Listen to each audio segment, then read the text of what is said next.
మంత్రి జయరామ్కి, గుమ్మనూరు జయరామ్ గారికి మీకు ఏంలే, ఎవరు చెప్పినా ఏం లేదంటారా? మంత్రి ఎవరని చెప్పలేము కానీ మనకి ఏముంది అంటూ చెప్పు. ఒకటే పార్టీలో ఉన్నాము.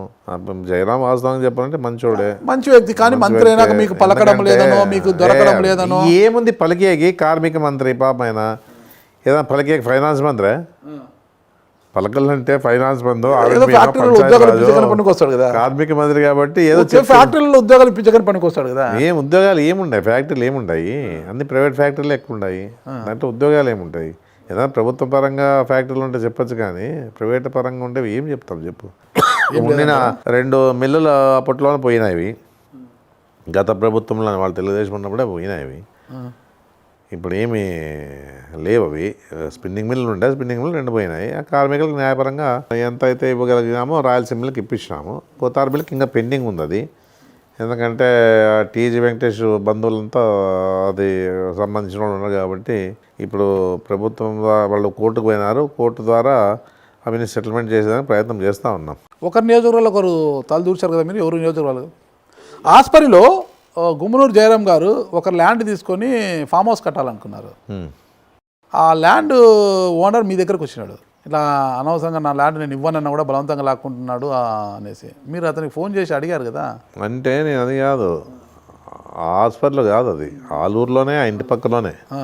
అది 3 ఎకరాలు మన పిల్లోడు తీసుకున్నాడు. ఎందుకంటే ఆడపిల్లలు ఉన్నారులే, ఉంటే ఎప్పటికైనా రేట్ వచ్చినప్పుడు ఉంటారులే అగ్గులో తీసుకున్నాడు. అది తీసుకున్న తర్వాత వాళ్ళ బ్రదర్సే దాన్ని తీసుకొని దాంట్లో బోర్డులు వేసినాడు. ఆ విషయం ఆ పిల్లని తెలిసి నా దగ్గరికి వచ్చిన జయరామ్ చెప్పిన, ఇది మంచి పద్ధతి కాదప్ప ఎవరైనా కానీ. పార్టీ పరంగా మనం ఉన్నాము, మన పిల్లలు తీసుకున్నారు. వాళ్ళు ఏదో వాళ్ళ బతుకో ప్రాబ్లమ్స్, వాళ్ళు ఏదో ఉంటే ఉంటారులే, అగ్గుకు వచ్చిందని చెప్పేసి తీసుకున్నారు. దానికి ఏదన్నా ఉన్నా వాళ్ళు తీసుకునే రేటు కింద కొంచెం పెంచి ఇచ్చేసి వాళ్ళకి అమౌంట్ ఇచ్చేయంటే ఇచ్చేసినాడు. అంటే ఇచ్చే ఇష్టం లేకపోయినా పరిస్థితులు అట్లున్నాయి కాబట్టి చెప్పారు కాబట్టి. నేను చెప్పేది కాదు, నేను కూడా చెప్పిన మంచి పద్ధతి కాదు అది. ఇప్పుడు ఏదున్నా కూడా వాళ్ళు ఏదో వాళ్ళు ఆశ పెట్టుకుంటారు, ఏదో 3 ఎకరాలు ఎప్పటికైనా వస్తే రేట్ వస్తే మనకు బాగుంటుందిలే అని. వాళ్ళ బాధపడేది వద్దు. బాధపడితే మేము ప్రాబ్లం వస్తుంది చూడు. ఇట్లాంటివన్నీ ఏదన్నా వాళ్ళకి సెటిల్మెంట్ చేయమని వాళ్ళే వచ్చి సెటిల్మెంట్ చేస్తే తీసుకుంటాం సార్ అంటే చెప్పినా ఇచ్చేసి. జయరామ్ గారితో మీకు ఎలాంటి విభేదాలు లేవు కదా? లేవు. చిప్పగిరి జెడ్పీటీసీ విరూపాక్షిని వెనకుండి నడిపిస్తోంది ఈ బ్రహ్మ విష్ణులే అని జయరామ్ చెప్పినాడా నీకు? ప్రజలు చెప్పినారు. ప్రజలు మనం ఏం నడిపిస్తాము? ఆ రోజు కూడా జెడ్పీటీసీ ఎవరికైతే ఇస్తా ఉన్నారో కులాన్ని బట్టి నువ్వు ఇస్తా ఉన్నావయ్యా, కులం చూడొద్దడా. మా కోటిరెడ్డి కష్టకాలంలో నిలబడినాడు, మా బావమరిది కష్టకాలంలో నిలబడినాడు 2014లోన. ఆయనకి ఇయ్యండి అని చెప్పిన, అంటే ఆయన ఇన్లే. ఆయన ఎవరైతే అనుకూలంగా ఉంటారో వాళ్ళకి ఇచ్చుకున్నాడు. మరి వాళ్ళు అనుభవిస్తూ ఉన్నారు అంతవరకే. కానీ ఈరోజు ఏం చేసేదేముంది అంటే మా కసి మనసులో పెట్టుకొని మేము చెప్తే ఇవ్వలేదని చిప్పగిరి జెడ్పీటీసీ విరూపాక్షిని మీరు కంట్రోల్లోకి తెచ్చుకొని ఒక ప్రయోగం చేస్తున్నారు. అంటే జయరామ్ గారి మీదకి ప్రయోగిస్తున్నారు చిప్పగిరి జెడ్పీటీసీని. ఈసారి ఎమ్మెల్యేగా పోటీ చేయి, జయరామును ఎంపీగా పంపిస్తారు, నువ్వు ఎమ్మెల్యేగా ఉంటావు, మేము ఉన్నాము, మా అన్నదమ్ములు ఉన్నాం, మీకు రక్షణగా తోడుగా ఉన్నాం, టికెట్ ఇప్పించే బాధ్యత మాది అని హామీ కూడా ఇచ్చారంట. ఇవి ఎంతసేపు ఉన్నా కూడా ఎవరో చెప్తే వినే మాటలే విన్నారు కానీ మేము వ్యాపద్దు కూడా హామీలే ఆయనకి. జయరామ్ ఎంపీకి పోతానే మేము చెప్పలే, నువ్వు పోయి నిలబడదులే అని చెప్పేసి మేము ఇచ్చే సీట్ మేము ఇస్తాం. ఏమన్నా సీట్ ఇచ్చేది మనం ఏమన్నా? జగన్మోహన్ రెడ్డి ఏ విధంగా అనుకుంటాడో ఆ విధంగానే జరుగుతుంది. కానీ మేము పోయి చెప్పించి మా నియోజకవర్గాలు మేము చూసుకుంటే చాలేదు. మన నియోజకవర్గాలు పోయి మేము యాడ్ చెప్పేకపోతాం ఇవన్నీ. ఎందుకంటే విరూపాక్షికి మాకు సంబంధం ఎట్లా అంటే ఆయన కాంట్రాక్టర్గా మాకు సంబంధం అంతే. రైల్వే కాంట్రాక్టర్గా మా పరిచయం అయినాడు, రైల్వే కాంట్రాక్టర్గానే తెలుసు. కానీ జెడ్పీటీసీ ఇప్పుడైనాడు, గతంలో నుంచి మాకు 20-30 నుంచి కాంట్రాక్టర్. ఎందుకంటే కోటిరెడ్డితోనే పనిచేసేవాడు విరూపాక్షి. ఆయన రైల్వే కాంట్రాక్టర్గా ఉన్నప్పుడు కోటిరెడ్డితోనే పని చేయించేవాడు ఈయన. ఎవరు? విరూపాక్షి. ఇప్పుడు ఆ కోటిరెడ్డి వదులుకున్నాడు కాబట్టి ఈయన తెలుసుకున్నాడు కాబట్టి కాంట్రాక్ట్లో ఏది ఉందని తెలుసుకున్నాడు కాబట్టి దాంట్లో దిగిరాడు కాబట్టి కష్టపడ్డాడు, పైకి వచ్చినాడు. రావాలనుకున్నాడు. నేను కూడా రాజకీయంగా ఎందుకు పోవాలనుకున్నాడు. చిప్పగిరి జెడ్పీటీసీగా ఆయన అడిగినాడు, ఇనామినస్గా చేసుకున్నాడు. మళ్ళా అంతేగాని దాన్ని ఏదో ఎమ్మెల్యేలు సపోర్ట్ చేస్తారు ఎందుకు చేసేకపోతాం? జయరామ్ వేరేవాడు ఏమన్నా మనసులో ఉంది. అది జయరామ్ మావాడు, బ్రహ్మ విష్ణు మహేశ్వర్లు మేము ముగ్గురు కలిసే ఉన్నామనేసి. అంతే కదా. మేము ఎప్పుడు కూడా నియోజకవర్గంలో పోయేవాళ్ళు కాదు మేము. మేము కూడా చెప్తాం ఆయనకి ఏదైనా ఉన్నా మనసంగా ఉండండి ఎందుకు కొట్లాడతారు మొన్న కూడా ఏదో స్టేట్మెంట్ ఇచ్చి కూడా చెప్పినా నువ్వు ఇట్లా చేయొద్దు పార్టీకి స్టేట్మెంట్ మేము రాజీనామా చేస్తాం జెడ్పీటీసీకి వాళ్ళ లంచర్లంతా మా భిక్షతోనే నువ్వు జెడ్పీటీసీ అయినా మా భిక్ష అంటే అప్పుడు విరూపాక్షి గారు రాజీనామా చేయడానికి వెళ్ళారు. చేస్తామంటే నేను చెప్పిన పార్టీ పరువు తీయొద్దండి అయ్యా ఏదో జరిగినప్పుడు కలిసిపోయి మెలిసిపోయి ఉండాలి కానీ ఊరికే పార్టీ పరువు ఎందుకు తీసేపోతా అని చెప్పి చెప్పిన వాస్తవమే.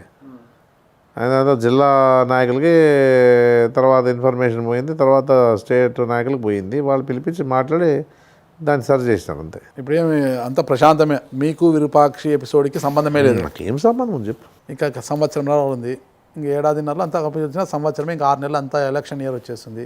ఈ ఏడాదిలో ఆదోనిలో మీరు ఏం సాధించాలనుకున్నారు, ఏం చేయాలనుకున్నారు? డిగ్రీ కాలేజ్ అవ్వాలనుకున్నాను, తెస్తాను వదిలేదు. తర్వాత వేరే రోడ్డు డెవలప్ చేసే కార్యం చేయాలని చెప్పేసి అనుకోవడం జరుగుతూ ఉంది.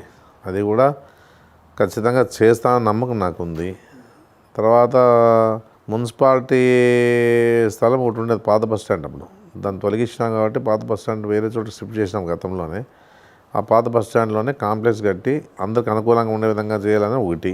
ఇంకా డెవలప్మెంట్ విషయంలో గ్రామాల్లో కూడా ఏదేదైతే చేయగలుగుతామో మన గడప గడప తిరిగిన తర్వాత ఏదైతే చేయగలుగుతామో ఎంతైతే చేయగలుగుతామని చెప్పేసి చేస్తూ మా గడపడకు ఇచ్చిన అమౌంట్తో పాటు ఎంపీ ల్యాండ్స్ తీసుకొని చేయాలని చెప్పేసి అది ఇంపార్టెంట్ కొన్ని ఉన్నాయి నాకు. ఊర్లలోన అది చెయ్యాలి ఖచ్చితంగా. మాకు 2 కోట్లు వస్తాయిలే ఎమ్మెల్యే ఫండ్స్ అని చెప్పేసి ఆలోచనతోన ఏమన్నా వస్తే సరిపోతారులే అని చెప్పేసి అనుకుంటా అంటే ఒకసారి ఇచ్చినాడు, తర్వాత ఇంక ఇచ్చే పరిస్థితి ఉందో లేదో తెలియదు మాకు. జగన్మోహన్ రెడ్డి గారు ఇచ్చినా అంటే కొన్ని చేయనప్పుడు ఎంపీ ల్యాండ్స్ తీసుకొని చేస్తామని చెప్పేసి అడిగినాం ఎంపీని కూడా.